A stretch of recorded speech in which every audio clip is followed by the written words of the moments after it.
Thank you very much. Thank you. Well, please have a seat. To my great friend, Penny Pritzker, thank you for the kind words, but more importantly, thank you for your outstanding leadership, for bringing us all together today and being such a strong voice for America's workers and America's businesses.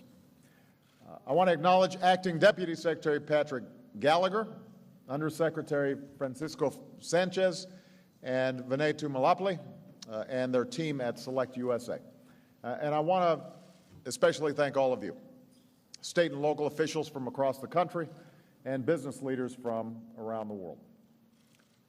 As president, I have gone all over the world to go to bat for American exports and American workers. I've been to many of your countries, and I've said that when we do business together and when we trade and forge new partnerships, it's good for all of us. I want more American products being sold in your countries, and I want your companies investing more here in the United States of America, because it advances my top priority as president, creating good-paying American jobs and strengthening and broadening our middle class. There's nothing more important right now. And I'm here because I want your companies to know, I want companies around the world to know that I believe there is no better place in the world to do business than the United States of America. Think about it. Globalization and technology means you can go just about anywhere. But there are a whole lot of reasons you ought to come here.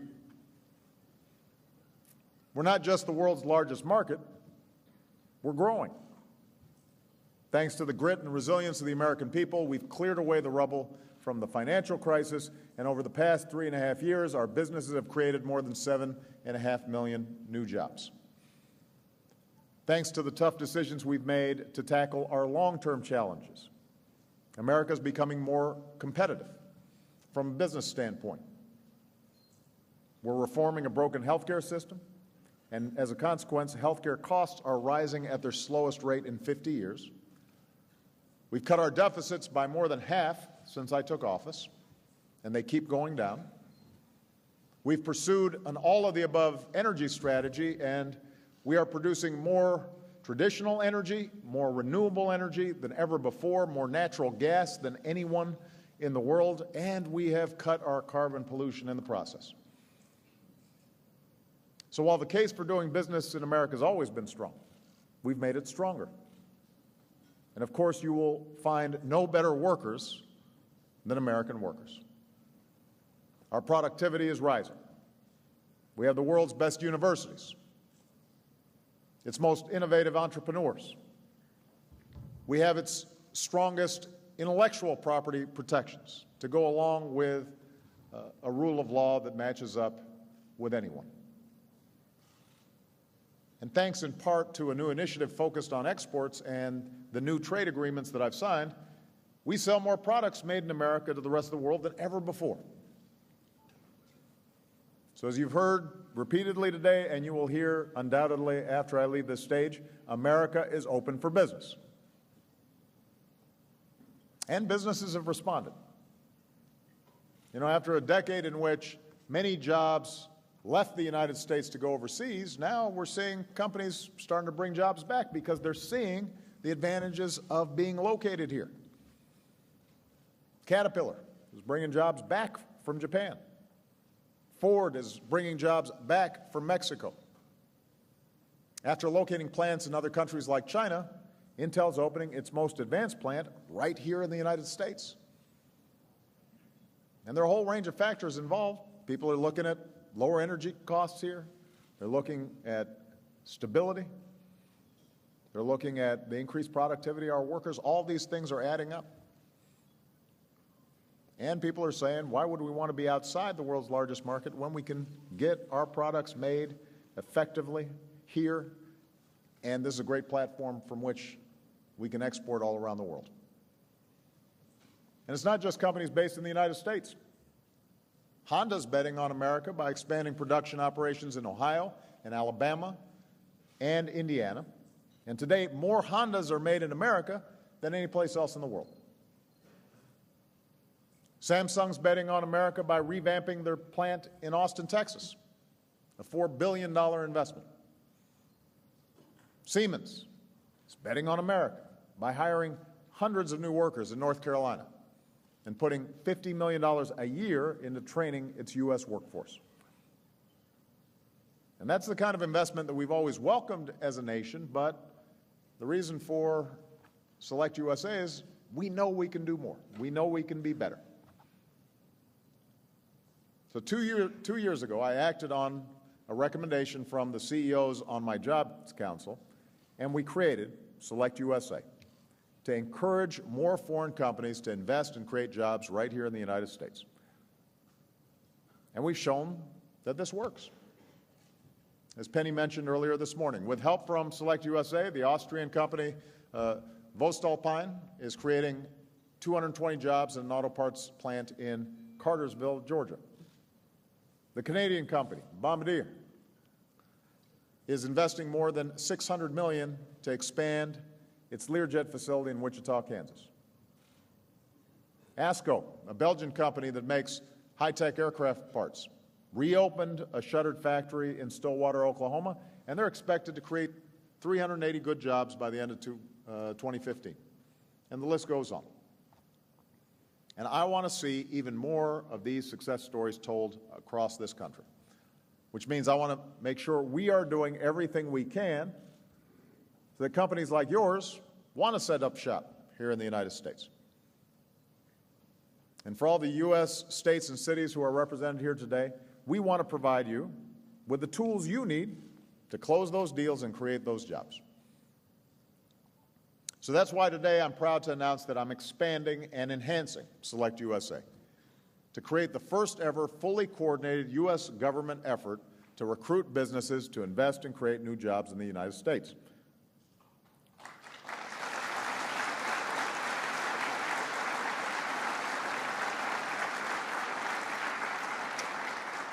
To do that, I'm taking 4 new steps to bring more good jobs to our shores. First, building on the great work that our diplomats and embassies do every day, I'm making attracting foreign investment a formal part of the portfolio for our ambassadors and their teams around the world. Now, I meet with our dedicated embassy staffs wherever I go. All of them are great ambassadors for America, and they're building bridges and connections every day. Well, I want them doing even more to help foreign companies cross those bridges and come here. And as they take on this expanded economic mission overseas, we'll make sure that they've got the support that they need here at home. Which brings me to the second point. Officials at the highest levels, up to and including me, are going to do even more to make the case for investing in America. Now, I already do this everywhere I go around the world, in public and private. I joke with a few American companies that I will deserve at least a gold watch at the end of my tenure from them. You know, I've racked up some pretty good sales.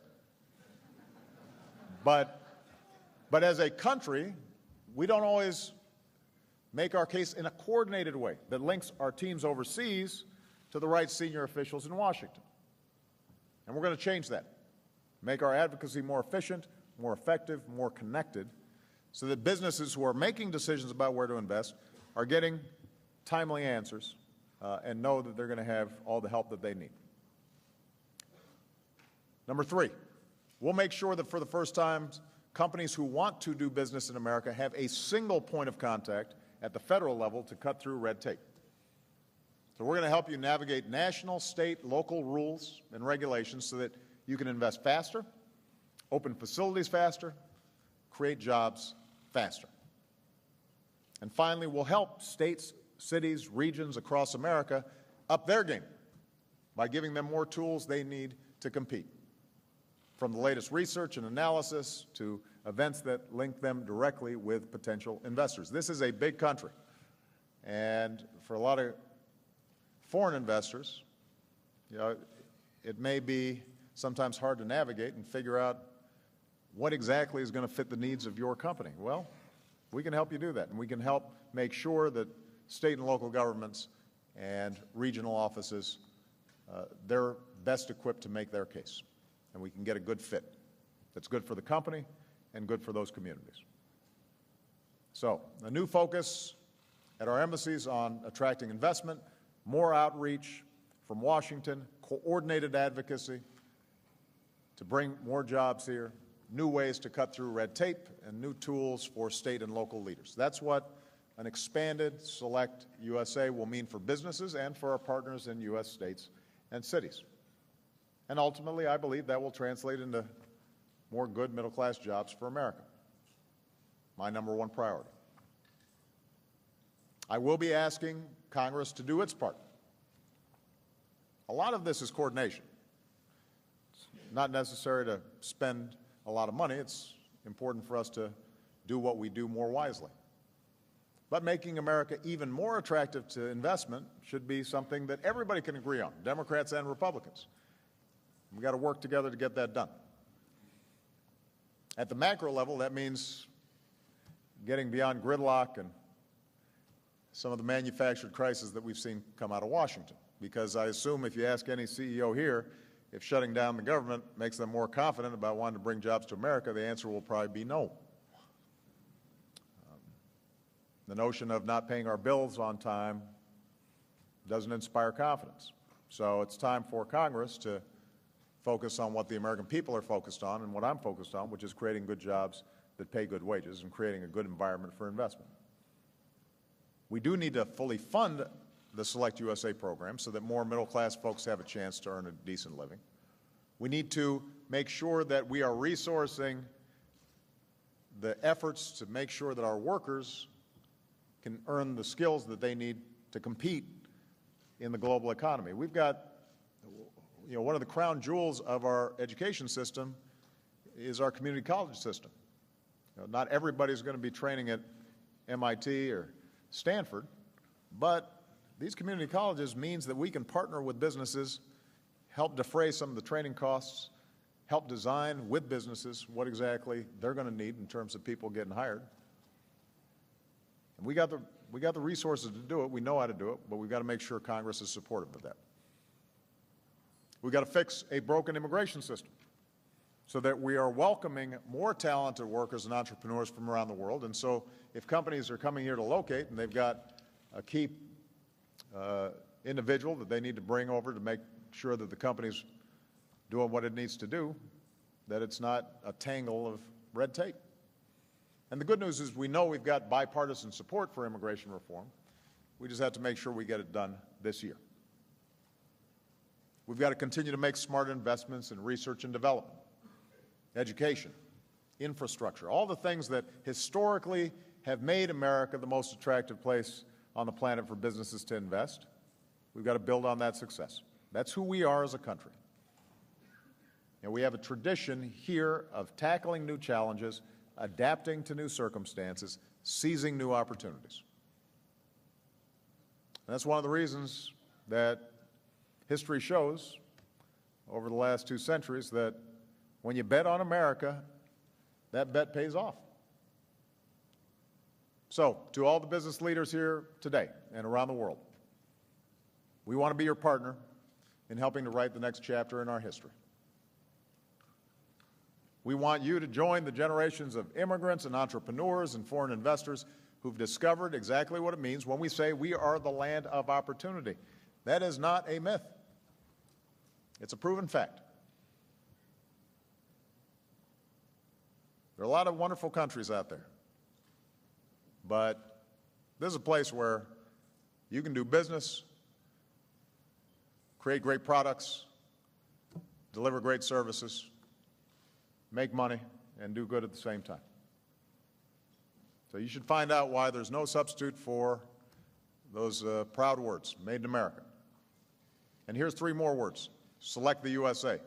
When you do, you'll find some of the world's best workers, some of the world's most innovative entrepreneurs. You'll find a government and a president who's committed to helping you create more good jobs for the middle class and helping you succeed well into the 21st century. We are open for business, and we're looking forward to partnering with all of you in the months and years ahead. Thank you very much.